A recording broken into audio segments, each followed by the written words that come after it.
For today's video, we are going to talk about elastic potential energy. Let's first look at an example of a Nerf gun. We know that Nerf guns, or the children's toy dart guns, they're able to fire those foam darts across the room with a certain amount of kinetic energy. You may be wondering, how does it do it, or how do those Nerf guns, how do they fire that toy dart across the room? Well, let's look inside of one. We see inside of the Nerf gun, there's a spring. So when you pull back the Nerf gun, that spring is going to compress. And when that spring compresses a certain amount, it will store energy. We call that type of energy elastic potential energy. So all springs and other objects which behave like springs, they're going to store elastic potential energy when they are stretched or compressed. When you pull the trigger of the Nerf gun, all of that stored elastic potential energy will be converted into kinetic energy. We know that spring is going to bounce back to its equilibrium position, and it will impart all of the stored elastic potential energy to the foam dart, and the foam dart will be gaining kinetic energy as it gets fired out through the front of the dart gun. Elastic potential energy is the energy stored in a compressed or stretched spring. Here we have the equation for elastic potential energy. We call it EPE. Elastic potential energy is equal to 1/2 kx squared. Elastic potential energy is measured in joules, just like all the other forms of energy. Capital or K is the spring constant. Remember that is measured in newtons per meter. And x is the distance stretched or compressed, and we want to measure that also in meters. Elastic potential energy in action. So part A, this shows an uncompressed spring. The spring is at its equilibrium position, and right now the spring is storing no energy. It is not stretched any distance or compressed any distance, so the spring will be storing no energy. Part B shows the spring fully compressed. See, the person pushed or applied a force to the spring. Now that spring is fully compressed, and the energy stored at the spring right now is at a maximum. So it's at the maximum compression, and it's also at the maximum amount of energy stored.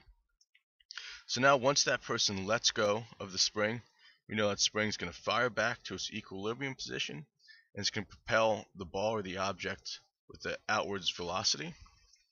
So it converts all of that elastic potential energy into kinetic energy of the blue ball. Here we have a force versus displacement graph of a spring. On the y-axis we have force. Remember, Hooke's law tells us that force is equal to K, the spring constant, times x, the distance stretched or compressed. And now on the x-axis we also have what we're going to call the displacement, but that is equal to the amount stretched or the amount compressed. So those two x's are equal to each other. Now, to calculate the work done compressing the spring a certain amount of displacement or a certain amount of distance, we have to find the area underneath this force versus displacement graph. Now you see underneath it forms a triangle, so to calculate the area we need to use the area of a triangle. We have 1/2 base times height. The base is the x-axis or the displacement. The height is equal to the force, so that's going up on the y, and that force is equal to kx. So when we calculate the work, we have work equals 1/2 kx squared. And now we know the amount of work applied to that spring that is equal to the amount of elastic potential energy it stores. Remember, when we do work on an object, we can increase the energy or we can decrease the energy. Here, by compressing the spring or stretching out the spring, we are doing work on the spring. This is positive work, and therefore we will be increasing the energy. Here we have the elastic potential energy equals 1/2 kx squared. So we see those two equations, the work, the elastic potential energy, and the area of the triangle, those are all the same. Elastic potential energy example problem number 1. So determine the elastic potential energy stored in a compressed spring whose spring constant is 250 newtons per meter and which is compressed 8 centimeters.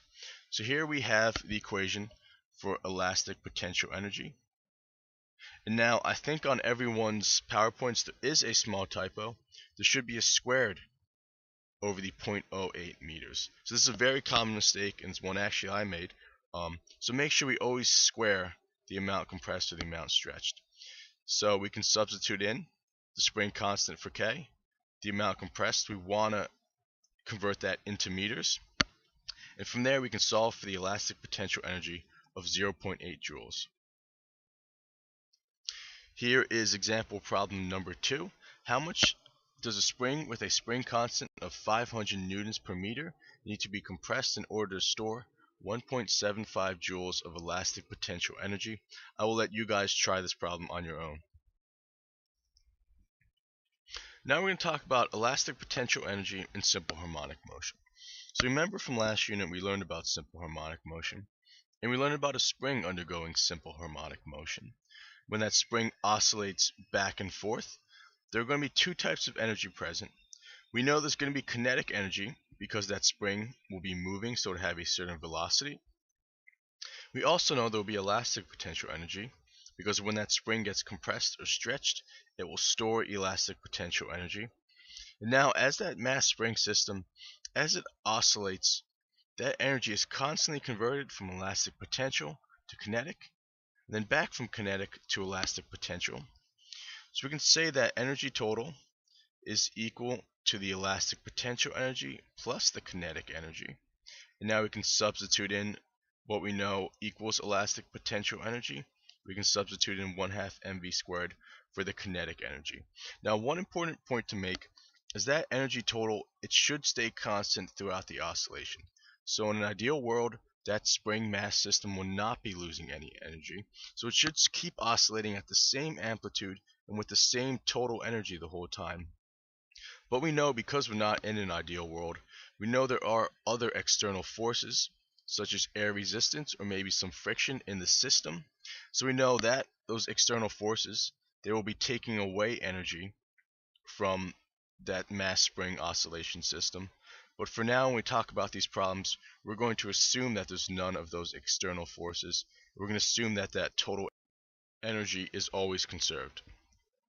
Now let's talk about the energy at the three main points.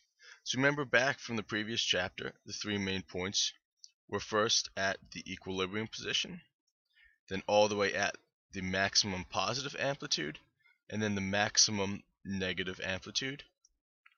So let's look at point 1. So the spring is all the way compressed.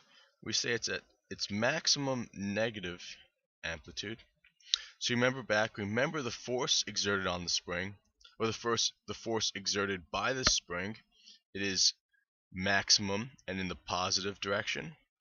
That acceleration is also maximum and in the positive direction. Now the instant that mass hits the negative amplitude point, the velocity will be 0. Now we know if the velocity is 0, we can say, wait a second, that kinetic energy will also be 0. And if that amplitude or that distance stretched is at a maximum, then we know the elastic potential energy will also be at a maximum, and we can calculate that by 1/2 Ka squared. And now the total energy, we know there's no kinetic and all elastic potential, so the total energy will be equal to the elastic potential energy. Here is the second point. The spring is all the way stretched, so this mass spring system is at its maximum positive amplitude. Now the force exerted by the spring, it is maximum and in the negative direction. That acceleration is also maximum and in the negative direction. Now, just like when it hit the negative amplitude point, remember that mass spring system needs to turn around at some point, so that velocity has to hit 0.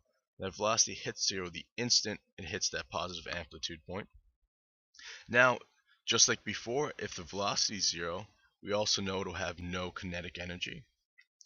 And if this spring is all the way stretched to a maximum amount, it's going to have a maximum amount of elastic potential energy, and that is equal to 1/2 Ka squared.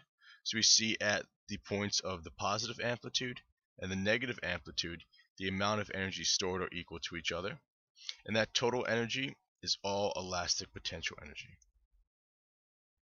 Here is the third point. Third point is where the spring is at equilibrium position.